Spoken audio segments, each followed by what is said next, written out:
Après avoir déployé un important dispositif de recherche pour retrouver la jeune Chloé, portée disparue depuis le vendredi 21 avril 2023, les gendarmes de Seine-et-Marne sont finalement parvenus à localiser celle qui n'avait plus donné signe de vie après être partie faire un jogging. Chloé a été retrouvée dans le département de la Marne vers 13h20 le samedi 22 avril 2023. La jeune femme dit être partie volontairement et pensait que le dispositif de recherche serait levé. Elle se trouvait avec un ami dans un camping près de Larzicourt.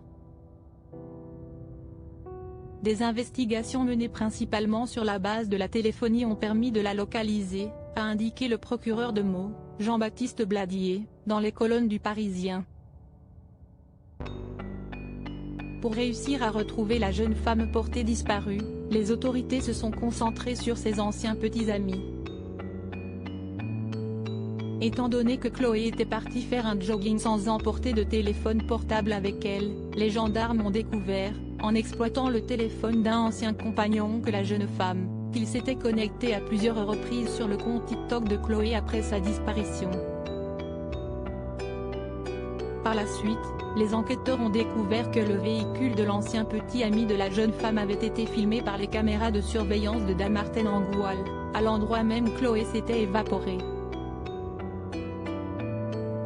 Disparition de Chloé. La jeune femme ne sera pas poursuivie en justice pour sa fugue ayant décidé de prendre le large ensemble. Ces derniers ont finalement été localisés grâce au téléphone portable du jeune homme. Selon les informations dévoilées par le Parisien dimanche 23 avril 2023, la jeune femme serait partie de chez elle à cause des relations compliquées qu'elle entretenait avec sa mère. Par ailleurs, Chloé ne devrait pas être poursuivie par la justice suite à cette fugue.